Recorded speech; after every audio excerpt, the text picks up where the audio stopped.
Hello dear student, good morning to all of you and welcome to online study.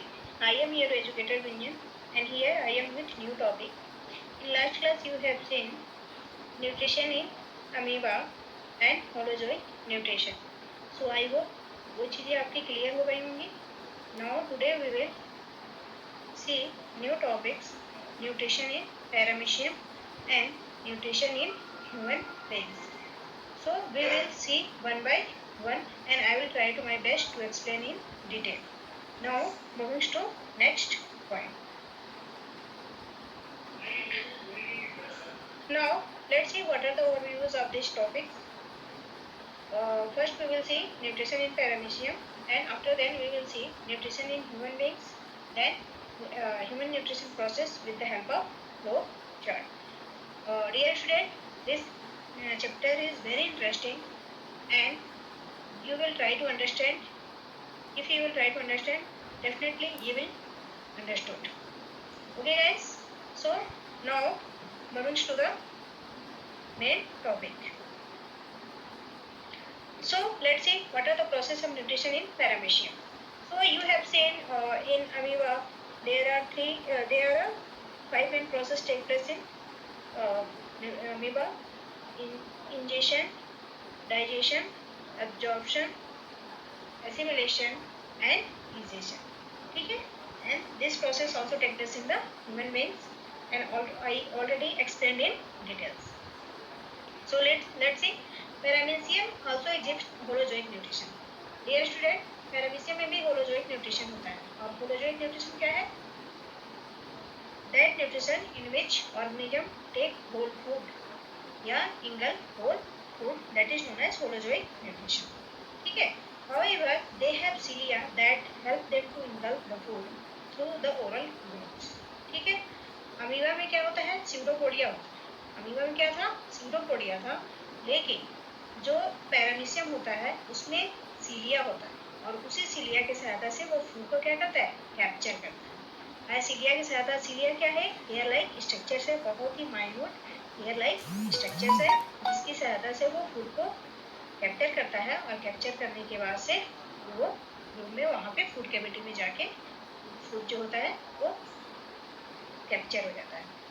Now the food vacuole is created using the food. ठीक है, जैसे ही सीलिया food को पकड़ता है उसके चारों तरफ एक कवरिंग बनना शुरू हो जाता है. ठीक है, उसी को हम क्या कहते हैं? फूड वैक्यूल कहते हैं. ठीक है, जब फूड वैक्यूल के चारों तरफ एक लेयर बनने लगता है उसी को हम क्या कहते हैं? फूड वैक्यूल्स कहते हैं. फूड वैक्यूल एक ऐसा प्लेस है जहाँ पे फूड स्टोर होता है. ठीक है, जहाँ पे पैरामीशियम अपना फूड स्टोर करके रखता है. किसकी सहायता से? सीलिया की सहायता से. It moves through the cytoplasm. The process is called cytosis. ठीक है, और जो फूड का मूवमेंट होता है पैरामीशियम में, जो फूड का मूवमेंट होता है, क्योंकि सीलिया तो सिर्फ उस फूड को कैप्चर करता है, लेकिन आपको पता है ये सारे क्या है? प्लांट उसमें रहते हैं, वाटर बॉडीज में रहते हैं. ठीक है, तो इसमें क्या होता है कि जो फूड का मूवमेंट होता है किसके द्वारा होता है? साइटोप्लाज्म के द्वारा होता है और उसी प्रोसेस को क्या कहते हैं? साइटोसिस. यानी those movement that take place with the help of cytoplasm is known as cytosis. Those movements that take place with the help of cytoplasm is known as cytosis. Food digested in the food vacuole is absorbed by the cytoplasm.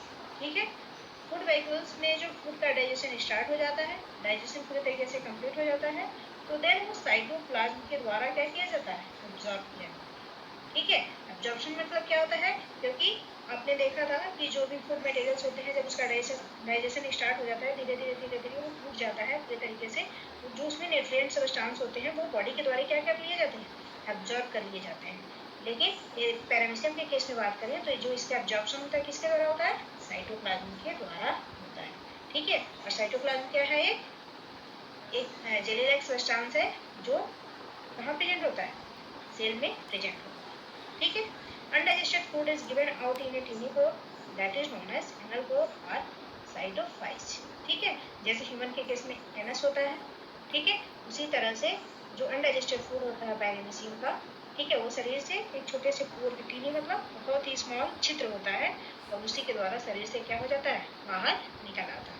यानी undigested food is given out. ठीक है, जो भी food materials होते हैं वो बाहर निकल जाते हैं और टीनी पोर्स, एक छोटे से छिद्र के द्वारा, ठीक है, उसी को हम कहते हैं एनल पोर और साइटोफाइजिस, ठीक है, इसी को हम क्या कहते हैं, एनल पोर और साइटोफाइजिस, यानी एक ऐसा बॉडी का ऑर्गन जिससे अनडाइजेस्टेड मटेरियल क्या होते हैं, बाहर निकलते हैं। So that's so this is the process of nutrition in paramecium, ठीक है। पैरामीशियम सिलिया की सहायता से फूड को पकड़ता है, ठीक है, और किसके द्वारा, ओरल ग्रुप, ठीक है, ग्रुप क्या है, एक होल है, ठीक है, माउथ में, जैसे आप माउथ ओपन करते हो तो आपके माउथ में कुछ छिद्र दिखाई देता है ना, उसी तरह से इसमें भी होता है, और इसकी सहायता से फूड को क्या करता है, कैप्चर करता है, और जो साइटोप्लाज्म है वो फूड के मूवमेंट में हेल्प करता है। तो आई होप ये चीजें क्लियर हो गई होंगी। Now moving to the next point. See this is the diametric presentation of paramecium, this is the plasma membrane, ठीक है, ये न्यूक्लियस है, this is the food vacuoles, ठीक है, और ये है माइक्रो न्यूक्लियस, ये है मेगा न्यूक्लियस, ये न्यूक्लियस बड़ा है इसलिए इसका मेगा नाम रखा गया है, और ये बहुत ही माइन्यूट है इसलिए इसको माइक्रो न्यूक्लियस कहा गया है, ठीक है। ये गलट है, ठीक है, जहाँ पे ग्रुप प्रेजेंट है, this is the cilia, this is the contractile vacuoles, ठीक है। ये वैक्यूल्स जो होता है एक बहुत बड़ा, अपने वैक्यूल्स के बारे में पढ़ा ही होगा, ठीक है, स्टार्टिंग में ही मैंने पढ़ा दिया था। तो वैक्यूल्स एक ऐसा स्ट्रक्चर है जिसमें क्या करता है, भोजन स्टोर होता है, okay.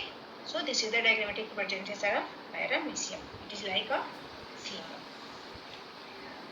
Now moving to the next.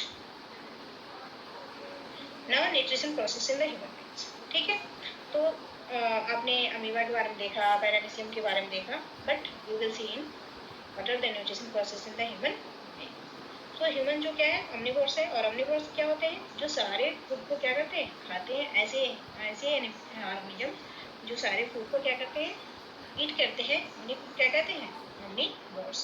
They can eat plant based food as well as, ठीक है, इसलिए इनको omnivores कहा गया है। Being complex, human have very complicated nutrition system, क्योंकि आपको पता है कि ह्यूमन की बॉडी है ट्राई मिलियन सेल से मिलकर बनी होती है, ठीक है, तो इसीलिए इनका जो न्यूट्रिशन प्रोसेस होता है क्या होता है, बहुत ही कॉम्प्लिकेटेड होता है। Digestive system has an alimentary canal and associated digestive gland, ठीक है, which together function to nourish the body, ठीक है। एलिमेंट्री कैनाल जो उनका डाइजेस्टिव सिस्टम है, ठीक है, उसमें क्या होता है, एलिमेंट्री कैनाल होते हैं और कुछ डाइजेस्टिव ग्लैंड होते हैं, ठीक है, क्योंकि जब आप ह्यूमन का बॉडी का स्ट्रक्चर देखोगे तो उसमें स्टमक होता है, एलिमेंट्री कैनाल होता है, एसोफेगस होता है, लीवर होता है, पैनक्रियाज होता है, किडनी होता है, ठीक है, ये सारे क्या हैं, डाइजेस्टिव सिस्टम के पार्ट हैं। तो उसमें जो मेन होता है एलिमेंट्री कैनाल होता है, और ये माउथ से स्टार्ट होता है, ठीक है। उसके साथ साथ कुछ डाइजेस्टिव ग्लैंड होते हैं, जैसे पैनक्रियाज हो गया, लीवर हो गया, ठीक है, ये सारे क्या है, डाइजेस्टिव ग्लैंड है, वो सारे मिलके बॉडी को नरिश प्रोवाइड करते हैं, यानी न्यूट्रिएंट प्रोवाइड।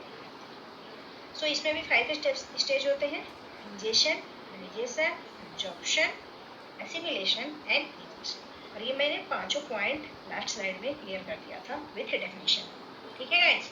तो आपने नहीं पढ़ा होगा, नहीं देखा होगा, तो प्लीज़ आप देखिए और फिर से आपको रीस्टडी कीजिए। सो जो इसमें 4 स्टेजेज होते हैं, ingestion, digestion, absorption and egestion, वो होते हैं एलिमेंट्री कैनाल में, जबकि जो एसिमिलेशन प्रोसेस होता है, ठीक है, वो पूरे बॉडी में होता है, ठीक है।